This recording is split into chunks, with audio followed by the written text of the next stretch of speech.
investors, that could be customers, internal stakeholders, whoever needs information about ESG programs, I get to collect all that. That's part one.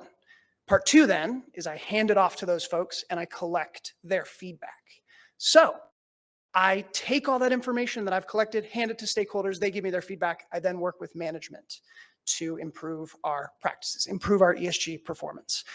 That's where we'll talk about this in a little bit, why I see ESG reporting really as a force of change agency. The project management side, I then have the pleasure of implementing those projects or helping to implement those projects. So I really have an incredible job. I feel so fortunate. I get to work with the entire business and I get to learn a ton of interesting things and I get to work with a ton of cool people. So that's a little bit about me. Iron Mountain, we are an information management company. Those are three really big buzzwords in the business world. What does that mean, information management? Think of the entire life cycle of information. So we store information, either in paper records or on the cloud, anywhere you can think of secure storage. We will help you manage that information. We'll help you migrate that data. We'll help you analyze that data. We'll help you think about the ways that this information could be useful. And then at the end of the life cycle of that information, we'll help you destroy it. So secure shredding, secure IT asset disposition. So that is a kind of a frame for what Iron Mountain does. I'm going to start with the why, and you're going to say, Sean, why are you starting with the why? I don't even know what ESG reporting is. This is ESG reporting 101. You're not wrong. Fair question. But I think it's important to start with the why with ESG reporting because it is easy to think of ESG reporting as a check the box exercise. And I want to kind of get out of that thinking early and often. I want to think of it as action frameworks, action reporting. That's kind of where the first bullet goes to. I think that if you are able to effectively leverage ESG reporting within your organization, it can be a way to change your organization for the better. You can improve your practices. The ESG reporting world has done a really good job of coming to a consensus about best practices. So there are tons of organizations, tons of really, really interesting, smart people who are thinking about how businesses can be better in a number of different ways. They've come together, they've put that information into different ESG reporting frameworks, reporting entities, which we'll talk about in a little bit. And they've kind of consolidated on some really good best practices, some information you can collect to measure those best practices, and then how you can improve your organization. So think of ESG reporting really as a tool to help your organization get better. If you're a B2B like Iron Mountain, or if you talk with your customers a lot, you're also going to hear a lot from your customers about ESG. I know we are. So they want to know how you can help solve their ESG challenges. And oftentimes, you only have that credibility if you have a good ESG program.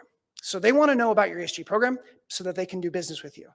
Your investors, increasingly, if you're a publicly traded company, are wanting to know about your ESG performance because they consider ESG to be a value add. If they want to invest in the long term, and they think of your company as a good investment, ESG might be one of those lenses. And so we're hearing at Iron Mountain from our investors increasingly. My lawyer friends wish I would put regulation at the very top. There's no way around it. It's coming in a lot of countries, or it's already here. So Iron Mountain, we do business in 66 countries, and we're already being required to disclose a lot of ESG information, especially in Europe and the UK. So the regulatory component can't be ignored. We'll talk more about that. My marketing friends wish that manage the ESG narrative would be at the top. You can't make everyone happy. But basically the idea here is that your stakeholders don't know what you don't tell them. And they will assume things about your ESG performance if you don't tell them, if you're not transparent about it, and if you're not explaining kind of the system that you're in. So help your stakeholders know what they need to know. Manage the narrative. That's kind of the other side of ESG reporting. And then I put progress over time at the end to kind of tie a bow on the improving practices. Again, these frameworks have prescribed a number of metrics that'll help you measure your performance over time. Some companies have been measuring these for a long time. So they have a long baseline to think about how they've made incremental progress. The earlier you start the reporting process, the more you can see that progress over time and tie into the impact. Bottom line, and that's quite literally the bottom line here, it's also constantly evolving, and we'll talk a little bit about that in a sec. The sooner you can get out ahead, the sooner you can work with your internal stakeholders and your external stakeholders to understand the information they need, to understand how you can use that information to improve your organizations. The sooner you do that, the better off you're going to be. Okay, so this is a scary slide. One of the things in the ESG reporting world we hear is the alphabet soup. It can be a little overwhelming. This is just some of the acronyms, but I do want to take a step back. It's not that scary because you don't have to engage report to all of these. These are just some of the examples. And I've put it in terms of frameworks, standards, reporting entities, aggregators. That's just how I like to think about it. If you do a Google search, you're going to see a number of different ways to describe these things. I'll talk through why I kind of use this conception and why I think it's a cycle of engagement. So at the very top, your frameworks and your standards, they set the stage. They kind of set the priorities. And I'll give an example. Sustainable Development Goals, UN SDGs. I'm sure some of you are familiar with those. 17 goals that kind of set the standards, the priority areas. There are metrics within those, right? So that's where there's some intersection, and it's not as clean as I'd like it to be. But in general, SDGs are a good way to set priorities, let's say. Then there's standards, which I see as more prescriptive metrics or a way to frame or form a narrative. Getting that, again, kind of like I talked about earlier, getting the information to your stakeholders in the way that they need it. So one example here, at Iron Mountain, we use GRI, the Global Reporting Initiative, 700-ish metrics or ways of disclosing information on topics ranging the entire gamut of ESG. So just another example of how you can go through, think about what's important for your stakeholders, select the information you need to provide, and then hand it off in a way that's useful for them. So frameworks and standards, set the stage, prescribe metrics. Below that, I kind of think of the next bubble as reporting entities. I think of these as a way of getting information to stakeholders even more specific. So in a more specific way that they need it. And I'll give the example. CDP, formerly the Carbon Disclosure Project, arguably the world's foremost environmental disclosure platform. They ask a number of questions, industry-specific questions about your environmental performance. So that could be your resource use, that could be your greenhouse gas emissions. It's also your risks, your opportunities, how you govern the structures that make sure that you're mitigating climate change or addressing your environmental impact. Really specific for the environment. Really helpful if you're an investor, let's say, that's focused on environmental performance of a company. CDP also provides a score. So if you don't want to read through the hundreds of pages of information, CDP has done a good job of collecting all that, putting it again, that kind of consensus-driven framework, thinking about all the companies that they evaluate, and they give you a score. So if I'm an investor or a customer, and I just want a quick snapshot of their environmental performance, I can go to CDP. Another example then of a reporting entity and kind of how it's maybe specific for a specific stakeholder is GRESB. All right, let me see if I can remember this one. Global Real Estate Sustainability Benchmark. I think I got it. So another example, they collect information about your entire ESG program, policies, procedures, programs, et cetera. But they're through the lens of real estate. So if I'm an investor and I want to invest in a real estate investment trust, let's say, I might look at GRESB. Again, not every company needs to report to CDP. Not every company needs to report to GRESB. It depends on your needs. It depends on your stakeholders' needs. It depends on the information that you want to provide your stakeholders and the way you want to provide it. At the bottom, you've got aggregators, another crucial component for this system. They take all of the information that you've provided, either via frameworks, reporting using standards, through your different reporting entities. They take all of that, they synthesize it, and they come up with a score. And sometimes they'll ask for feedback as well. So you can provide them feedback in some cases. But in general, aggregators are an even better way for a quick look at a company. And so I think a lot of times stakeholders, if they want a sense of a company, they'll look at all the different aggregators. And so it's up to the company about which aggregators you want to engage. And I have a slide just talking through kind of how we chose that. Why I bring up this ESG reporting landscape, what my recommendation is, kind of top line, broad strokes. The more you do at the top, the more you disclose, the more transparent you are, the more information you can provide. Maybe it's in a corporate responsibility report, ESG report. The more you can do at the top, it's going to feed the bottom. So you are helping your stakeholders get the information they need. You're also helping the aggregators get the information they need. It's kind of a good system in that sense. So that was a little check the box E. Remember, it's not about chasing scores. It's not about hitting every single metric and standard. It's about improving your organization. So use this information thinking with the lens of what do I need to do to advance my organization? Because I think we all want to make a difference here. A quick note about all these. They change all the time. This slide is already out of date. You'll see SASB up there, the Sustainability Accounting Standards Board. Okay, nailed it. Another acronym that was formed with the Value Reporting Foundation, which now is merging with IFRS. Thank you, Rachel. And now it's going to be the ISSB. A whole bunch of acronyms. It's changing all the time. It's so fast. So keep up with it, but also think about which ones are important for you. Okay, so for this section, this might scare a lot of you. You're going to see a metric up there and you're going to say, there is no way my senior management will ever let me talk about wages. Insert whatever one of these it is, let's say. And I hear you.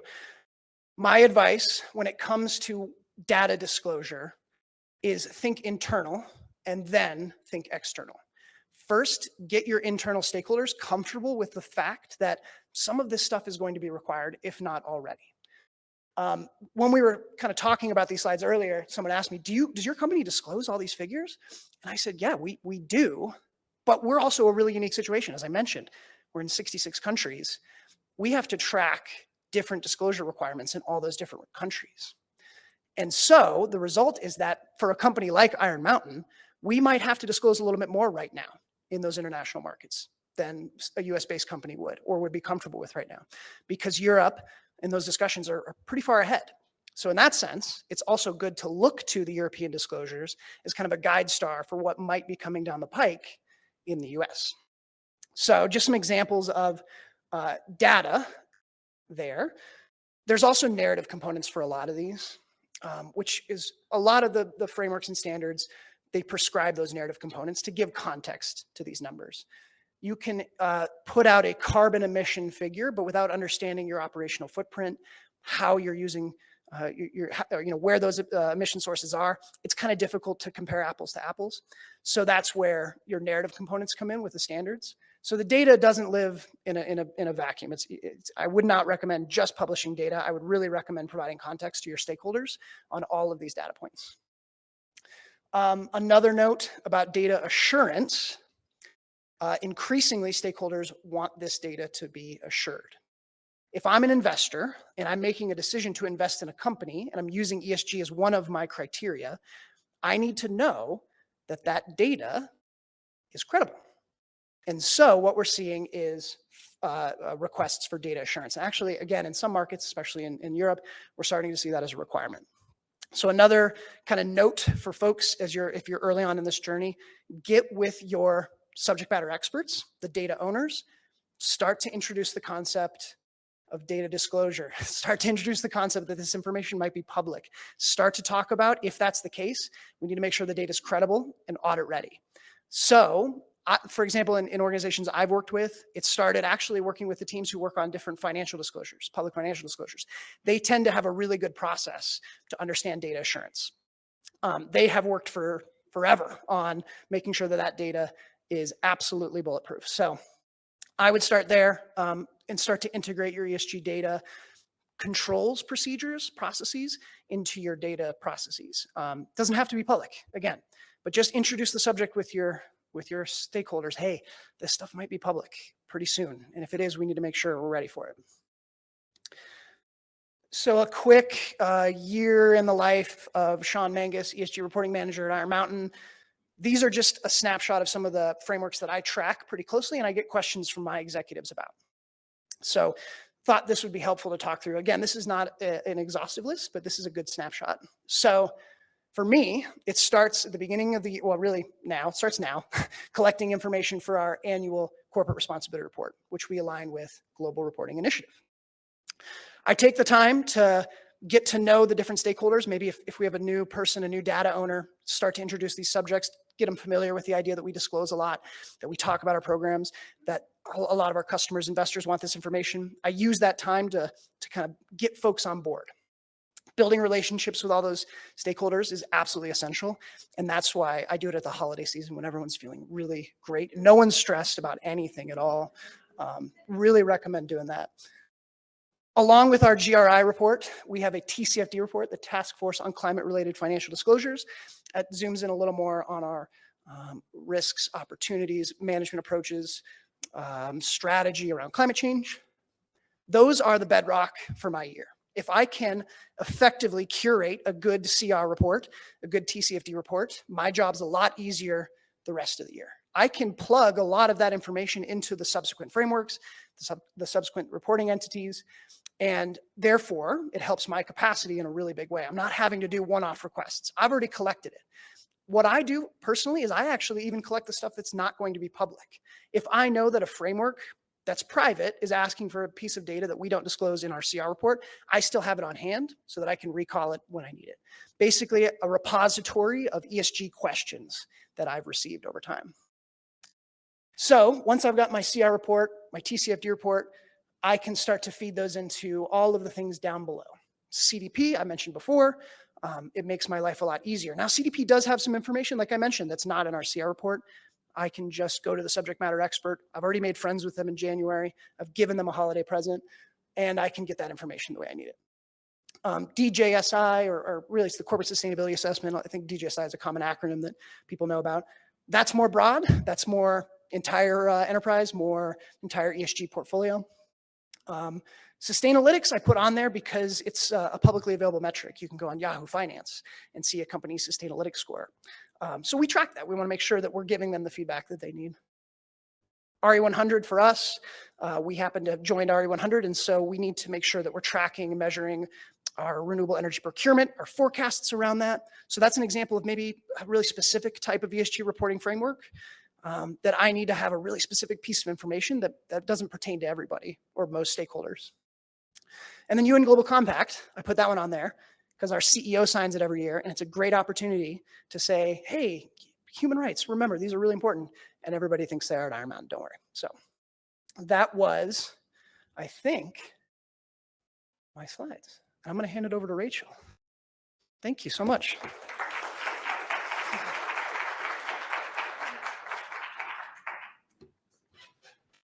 Hello, everyone. Thank you, Sean. What a wonderful introduction.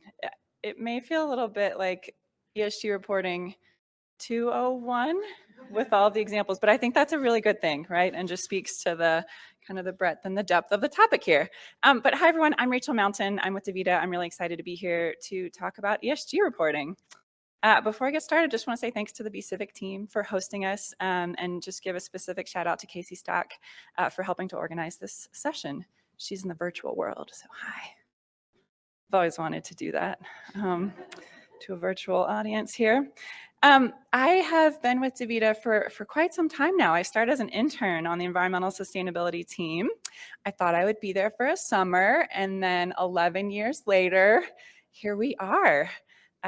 Joke's on me, or maybe joke's on them, I don't know. But I get to lead our ESG reporting initiatives. And Meredith did a wonderful introduction, but DaVita is a kidney care provider. We're based here in Denver. We have clinics all across the country. We serve about 200,000 patients across the US at about 2,700 dialysis clinics. And we have about 350 outpatient dialysis clinics in 11 countries worldwide. So Sean shared a little bit about the what and the why. I'm going to share one example of the how and talk through our ESG report, our community care report. And hopefully that helps provide an actual example of what this could look like. And a few things before I get started with that. I really appreciated Sean's mentioning that ESG reporting can be a process and not an outcome. Well, I guess we do have an outcome of an actual report. That's a pretty important outcome of an ESG reporting project. But I think I can safely assume, we are here at this conference learning, taking a whole day to learn about how we can do more good for the world. And ESG reporting can be one avenue to do so. A couple other themes I hope that you'll pick up on throughout. Some of the trends just within ESG reporting overall that I've been seeing are, it is moving from voluntary to mandatory, and there is a trend from moving from qualitative data to more quantitative data. So I hope you'll see some of those aspects throughout the presentation today. Side note, before we actually get started, I have a 7-year-old son, and he's been looking for a catchphrase lately, which I don't know where he even got that idea, but his latest catchphrase, so when we're about to start an activity, or he plays baseball, so when he goes up to bat, he'll say, "Let's roast these chickens." And I have no idea where it's coming from, but I really appreciate it. And now when I'm about to start something, I'm like, it's catchphrase time. I will respect that, we're going vegetarian here. We're trying to reduce our carbon footprint. So if you'll bear with me, I'm going to alter it for our purpose today and say, let's roast these veggies. What a weird intro for our community care report. Dawns on me. We have produced our community care report going back to since about 2008 or so, and it has certainly evolved over time. I've seen this, general shift from CSR as a nice to have for a company to make sure that you're donating to charitable organizations and having a sustainability team, shifting to ESG as a need to have. There's a growing expectation that companies will be reporting out on their ESG initiatives and the issues that matter most to them, and that they'll have the data to back it up. So one thing that we were very intentional this year in creating our report is thinking through the very specific audiences. We have a community care website, and this has more high-level information. It has pictures, it has videos, and the audience for the website is really designed for prospective or current teammates who want to learn about DaVita, who want to work for an organization that really cares about doing good things for the world. So that's one specific audience. We also create a separate community care ESG report, and this is a downloadable PDF, a 38-page PDF, and that has a lot more detail. And the audience for that report is really investors. It's others who are interested in very specifics about ESG, the many ESG ratings and rankings agencies that Sean discussed. There's definitely been an increased emphasis on companies, disclosing metrics, and we've really worked to up our game in terms of aligning with those standards. And as Sean mentioned, partly as a result of that, because we are disclosing more in these standardized ways, some of our ESG scores have improved as a result. Our report is 38 pages, as I mentioned, and just in case you haven't read it cover to cover, I'm going to talk about the highlights. All right, we're going to first start with our focus areas. So one of the main principles of an effective ESG program is really to align your ESG initiatives with your core business strategy and to focus on where you can make a difference. I'm going to say it again because that's critical, and it's tougher than it sounds. Focus where you can make a difference. What a beautiful challenge that is, and maybe some personal advice as well. Focus on where you can make a difference. Also applies to ESG reporting. Because this is important for a few reasons. Number one, we can't do it all, right? The list of topics, the breadth of topics within the ESG umbrella is quite large. And number two, there are more topics that are more relevant to each individual organization and industry overall. So we used feedback from key stakeholders from across the organization, and the SASB, the Sustainability Accounting Standards Board, recommended metrics for healthcare service providers to identify our key issues and focus areas. This is often referred to as a materiality assessment too. So if you hear that term, this is the general approach of what they're referring to.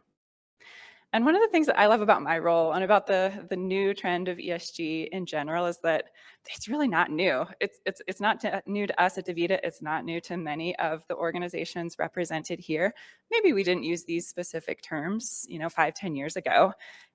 We usually talk, but it is connected to our core purpose as an organization.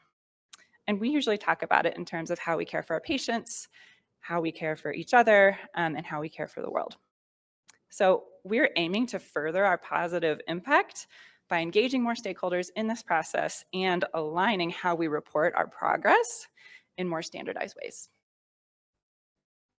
And in terms of governance, I'd be remiss if I missed that part. Who's responsible for all of this? Our governance of ESG starts with our board of directors, and the responsibility permeates throughout the organization. So our nominating and governance committee of the board oversees our ESG programs. We also have a management ESG steering committee that regularly reports to the nominating and governance committee, and we give the full board an update on our ESG initiatives at least annually. So our management ESG steering committee, it's kind of like my board. They provide guidance on strategy and disclosures for our ESG initiatives. It's comprised of senior leaders from across the organization who represent various perspectives and stakeholders, and its objective is really to align our ESG strategy across the company. Bottom line, many teams are involved and collaboration is key. All right, I'm shifting to the next section of our report where we share highlights from the past year, so for 2021. I'll quickly go through some of these. You can read them as well.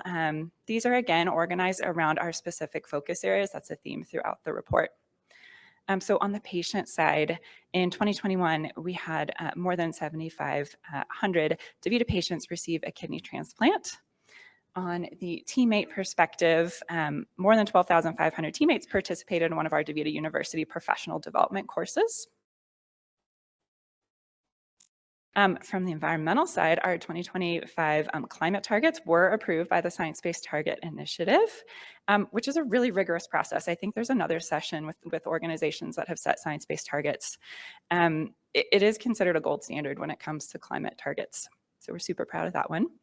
On the community side, we had more than 37,000 adults participate in type 2 diabetes education through our support for the American Diabetes Association. Sean mentioned data integrity, and I'll just pause here to reemphasize that notion. It's really, really important to have data controls and processes in place to ensure the accuracy of information being reported. So working with finance, internal audit, legal, all of those types of teams is really important here. And another shout out to the trend I mentioned in terms of the trend of shifting from qualitative information to more quantitative data. And sometimes I recognize that can be challenging. How do you measure how to do good for the world? How do you put numbers behind it? That's a challenge that I think all of us have experienced as well. All right, shifting to our 2025 goals. We worked with our internal teams to say, okay, if these are the specific areas where we feel like we can make a difference, let's set some goals around these areas. Let's put some stakes in the ground here and share out our progress. So these are our 2025 goals, and this is what I refer to generally when we get questions about, how do you think about ESG? What does that mean to you? What does that look like? It looks like this. These goals represent our ongoing commitment to meaningfully advancing our ESG initiatives. In the process of setting these goals, we worked with key stakeholders across the company to determine objective metrics, leveraging external reporting frameworks such as SASB and science-based goals when possible. So we do recognize that it may be difficult to achieve some of these goals during the time frame, and we believe that there's value in striving for them. And one of the things that I personally like about ESG goals and this process is that it's where you put your metrics where your mouth is. It provides a way to hold companies accountable for living their values, for tangible ways that they're making a difference, and areas where they may need to do better. So again, this speaks to that process loop, that feedback loop. In terms of how do you utilize ESG reporting as a way to drive change within your organization. This is something that transparency is really important. And so we do report out on our progress updates towards these goals each year. And we also review it internally. And so this can be a management tool to take a look and see where we may need to put some additional effort in. Okay. Everybody's favorite part, the data tables. This is actually about half of our ESG report. And I think that speaks to the level of the number of different metrics that are out there And we really tried to be thoughtful and intentional about the metrics that we included within that report. But we really leveraged two different reporting frameworks. One is SASB that we talked through, and it's now kind of evolving with some other organizations. But one of the reasons why we really like SASB is that they have industry-specific metrics, and they were determined by a wide group of stakeholders, including investors. So it's a really, really helpful and also not overwhelming number per industry. So if that's helpful for you, and I think GRI is in the, how many did you say? 700. This was more like 30. So, but it's very, very helpful. I do appreciate the industry specific nature of it. The next piece that we looked at was TCFD, the Task Force for Climate-Related Financial Disclosures. Just rolls right off the tongue, doesn't it? They have a few key sections that include governance, strategy, risks and opportunities, and metrics and targets. And I mentioned those four components because the TCFD framework is one of the things that the new proposed rule from the SEC, it basically follows the TCFD framework. So again, speaking of the trend of moving from voluntary to mandatory, you likely heard in the news that the SEC in March, so earlier this year, announced a proposed rule that would mandate climate disclosures from public companies.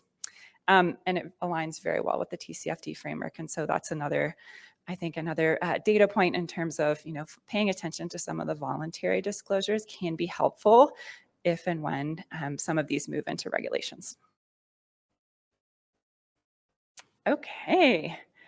I mentioned transparency and accountability, and one of the ways that we try to live those values is through our reporting efforts. So you can visit the Community Care website for more information. This page specifically is our ESG reporting hub. It's intended to be a one-stop shop for all of your ESG reporting needs. I wish I could have that tagline on there, huh? No. So this is really the audience for this is intended to be investors, ESG ratings and rankings analysts, and it provides key links to key policies and reports all in one place. Okay, we wanted to leave a lot of time for questions, and so I have just a couple closing thoughts before we shift to that. One, hopefully you saw throughout this process that ESG reporting can be used as a process, not necessarily a one-time outcome. Leveraging that goal-setting framework and feedback loop can drive change. Two, hopefully you saw these trends, voluntary to mandatory, qualitative to quantitative. And then just the last piece here, I think it's important to note that it's important to crawl before you run. This may feel intimidating, and I think then it really goes back to that key emphasis on focus on where you can make a difference and go from there. So I hope this was overall helpful in terms of how we think about ESG reporting at DaVita, a general roadmap for how you can use reporting as a way to make an impact. Thank you for the time, and we're happy to answer any questions that you have. Thank you so much. So if you have a question, just go ahead and raise your hand, and I am happy to kick us off. I'm wondering if each of you might share an example of a time when it's kind of the cart and the horse, the reporting, and then the change that happened. A time where the reporting informed a positive change at your company, and kind of what that looked like. And then, as this conference is called Turning Point, maybe a time where the other happened.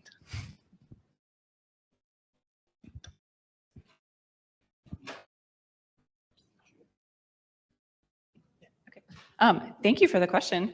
I appreciate that. I will likely go back to our science-based targets because I think that was just such a critical information gathering piece. And so part of that process is you really look at your full carbon footprint. So scope 1, 2, and 3 emissions. And I don't know how familiar everyone is with that, but one of the pieces there is learning that a big part of our carbon footprint is our scope 3 footprint, which can be everything from materials purchased to transportation efforts, so a lot of kind of up and down the supply chain. And so through that process and that initiative, we also included a scope 3 goal. So vendors representing 70% of our scope 3 emissions, we have a goal by 2025 for them to set science-based targets as well. And so to me, that's impactful because it was truly looking at our footprint and where we can make an impact. And because that is relating to our supply chain, hopefully that does spread ripples up and down the supply chain, and we'll be engaging with other vendors on how they can also set things like science-based targets. I love that. One that came to mind for us at Iron Mountain, we set a goal in 2021 that we would publish a human rights policy. And the more we dug into what goes into a human rights policy, the more we realized we have the practices, procedures, programs in place. We just didn't have a formalized policy. And I think for a lot of organizations, policies can really set the stage. So we've been having really good conversations. There are really interesting things happening across the operations. As I mentioned, 66 countries. There are things happening across the organization with regards to human rights. And this policy drafting procedure was a way to kind of get all of that information together and come up with additional ways that we can continue to improve our due diligence processes, how we're looking up and down our value chain. So we had been hearing from frameworks that, a policy is really important. We set a goal to implement a policy. And then as we've been drafting that policy, the internal discussions have been really, really interesting and moving things forward in a really, really cool way. So I think that's one that stands out for me. Great, thank you. I saw we had a question over here. If you wouldn't mind using the mic so our folks online can hear the question. Use the microphone. Yep, and then just introduce yourself. Bojinka Bishop from SageWorks. And I was wondering, who do each of you report to and what department you're in? Because it seems like you have kind of an overall responsibility. So I am curious, what department and who you report to. Thank you. Yeah, thank you for your question. Our corporate responsibility team, our ESG team, falls under the legal umbrella. So we're under the legal team. Corporate affairs is our broader umbrella. So we are under the corporate affairs umbrella. I report to the head of corporate responsibility, which is under the head of ESG strategy, basically environmental social governance strategy. And for us, it makes a lot of sense being under corporate affairs because it allows us, again, to work really seamlessly with a lot of organizations. Our legal team works across the enterprise on a number of different functions, so it works really well for us. Thanks for that question. So I sit within our investor relations and corporate finance team. And I also kind of have dual reporting or dual dotted line. Yeah. Reporting up to our chief compliance officer, who is our executive sponsor of our ESG committee. So there's a really nice relationship there. And then of course, work with a lot of different teams within the organization. So our sustainability team, which is part of our real estate and facilities team, our charitable giving team, of course, our clinical related teams, and then our people services or HR teams as well.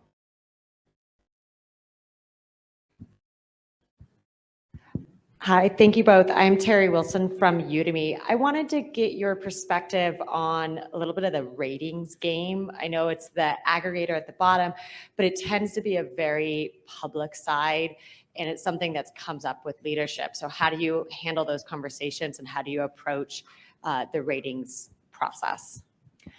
Thank you. Great question. It is a challenge when a lot of the ratings organizations ask different questions, use different grading scales, report back at different time frames within the year, sometimes ask companies for organizations for information, sometimes not. You can see my opinion on this, I think.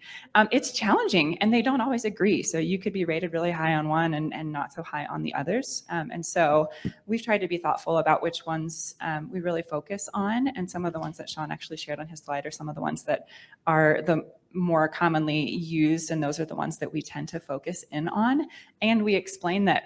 And I think some of the recent criticism relating to ESG is to this point, right? Is that how do you measure success in this space? And everyone does it a little bit differently, which can be super challenging. So we try to be thoughtful about the what and then explain the why. And then also, of course, really focus on, and these are the things that are important to us, and try to convey that as well. Yeah, I love that. I'd agree with everything Rachel said. I think for us, I keep going back to the stakeholder feedback mechanism. We are often asking what our customers are looking at, what our investors are looking at, which of those framework scores do they use in decision making. And sometimes it's easy for us. We get explicitly asked to respond to, say, EcoVadis. A number of customers have said that's going to be our way of evaluating performance. That one's easy for us, And then sometimes we hear the GRESB example came up because we are a real estate investment trust. We are a REIT. We choose not to respond to GRESB right now. We're constantly, evaluating that. And so sometimes we make the hard decision to not respond or not take as much stock in a certain rating agency for whatever reason. But I would just recommend constantly checking in with stakeholders, seeing what they are looking at, seeing which frameworks they put stock into as another guiding tool, in addition to what Rachel said.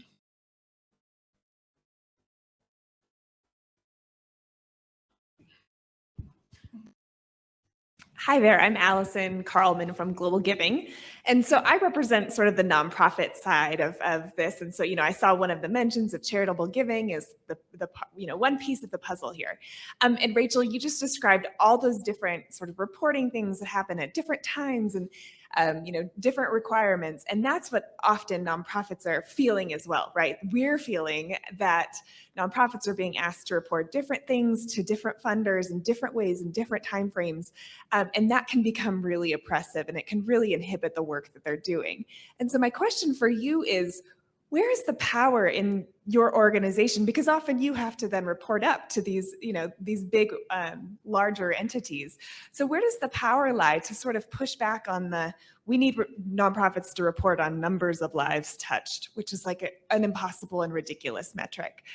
So how would you recommend nonprofits push back when we're working with someone like you or someone on your philanthropy side, so that they don't have to be doing the same ridiculous types of reporting that isn't meaningful or useful in the end? Thank you for the question. It sounds like we have similar struggles, and that I appreciate. And so then I would say likely some of the same principles apply in terms of focus on what matters to your organization, and you're the experts within your nonprofit, and so likely know which metrics are impactful to share, and to be able to say, I understand that you want to report out on this, and here's why we're just not able. We don't think that is a meaningful metric, because we on the corporate side also want to provide meaningful metrics. Of course, we want them to be quantitative when possible, which I mentioned, and recognize that is challenging. But we also need to make sure that we have the backup for that. And so you can be transparent in saying, thank you, I get it, and we don't have that, and here's why. I think that would go a long way. And then if you are able to say, but here are the alternatives, and here is the impact of this really cool work that we are doing, would that be something that you would want to share? I think that maybe that's where you could find that balance. Yeah, this is actually timely for us. We just developed or are really kind of still developing a community impact framework is what we're calling it. So we set a goal that we want to be net positive for our communities by 2040. And that was a really interesting discussion. How do you measure net positive? Does that mean you're measuring the negatives and they're balancing positives? How does that work? So we're still kind of struggling with how to measure impact, but we keep coming back to impact areas. That's what we eventually just distilled it into a certain number of areas. And we said, this is where we have an impact. In our case, we're in a bunch of communities. We have 26,000 employees. So, human capital, that's a big resource for us. It's also something that we can impact in a big way. And so to Rachel's point, that's how we're going to be measuring and thinking about impact on that side. And I think maybe it does hold true on the nonprofit side. What are your impact areas? How does your mission, what is the mission, and how does the mission advance that impact? Yeah, please. I might just speak to that as well. So I didn't mention, sorry to anyone from COPIC who's watching, I am the manager of corporate social responsibility for COPIC and the executive director of the COPIC Medical Foundation, proudly. And so my day job is doing this work both in the philanthropy space and the CSR space. And in philanthropy, on the funder side, there's increasingly conversations around this trust-based philanthropy work and how do we make sure that we're all wanting to measure the impact that we're having in the community and how can we do that together. And so I'm hopeful between the conversations that are happening in ESG reporting on the CSR side and in the philanthropy space around trust-based philanthropy that we'll get there together. Yeah, one thing to add, actually, as part of that process of measuring net impact, we just looked at all the different standards. We thought, well, there's a bunch of ESG reporting framework standards that are publishing impact. It was tedious. There's a lot of them, thousands of them, but we went through and just said, hey, which ones of these really speak to impact? So that's another potential avenue. Again, it's another ESG lens, but I think it can apply to nonprofits.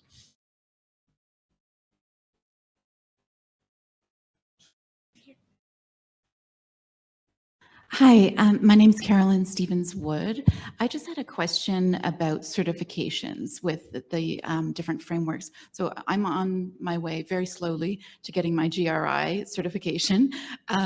What other frameworks can you get certified in?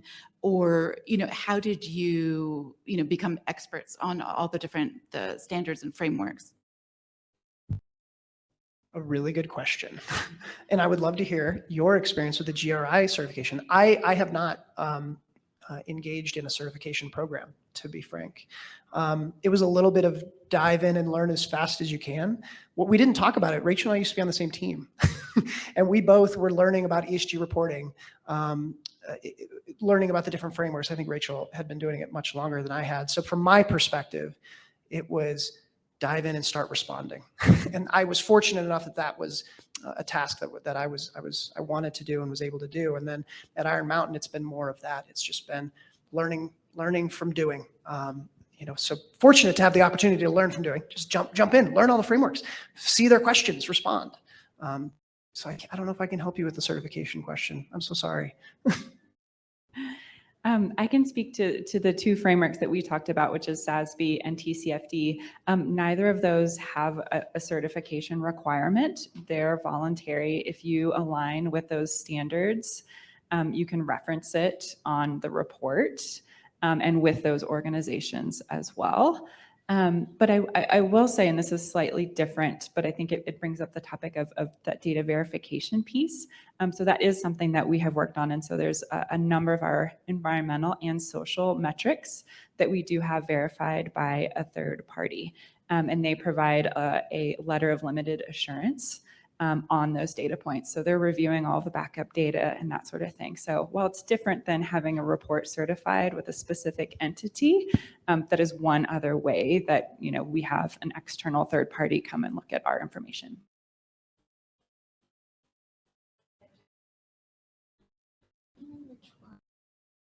Left, right, where? That's all I had over here. Thanks for the final question, Meredith. I'm David Casados from the Children's Hospital Colorado Foundation. My question actually has to do with your publishing of your CSR report, and you're using it not only as an investment tool to communicate to your investor pool what you're doing, but also as a recruitment tool. I'm curious if you've had luck in measuring that impact. Oh, what a question. Thank you. I suppose it has been an ongoing goal for us. Is that a better way of not saying no?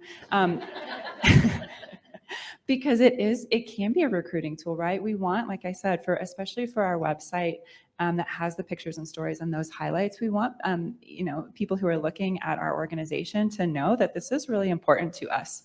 So we've partnered with our recruiting team to say, hey, how can we leverage this information and this website? So there's a few ways that we have done that in terms of more specific information on the careers website and specific links to the report, providing talking points to our recruiting team. So we have done more on the input side. I would say I have less information on the output side, and it's something that we're working on. So great question. Yeah, the only thing I'd add again is going back to the stakeholder feedback mechanism. It's something that we want to continue to add to potential employees. What information is useful for you to make a decision to work with us or to be an employee. So loop it into your stakeholder feedback mechanism, maybe. Well, thank you both so much. We give them a round of applause.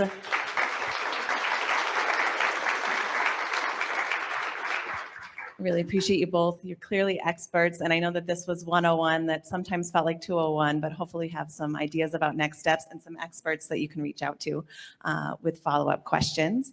I do have some logistics info, and it's changing minute by minute. So I have my phone and the paper and everything. But we have a little bit of a break. Our next workshop block starts at 11:15. So you do have time if you have some questions that weren't answered here in the room to run up and speak with you guys. I hope you could stay. Okay, great. And then our next workshop block features 3 sessions. The first is Causes in Common, the intersection of CSR, DEI, and ERG strategies. And that will be in, sorry, this is the change. Cripple Creek 2. Which is next door. Yep. Thank you, everyone. Then the other session, another session is Leadership and Climate Action in the Cripple Creek 1 room, which is this room. And then finally, Nudge the Good, which will be in our ballroom. So really appreciate you all this morning and look forward to connecting throughout the day. Thank you.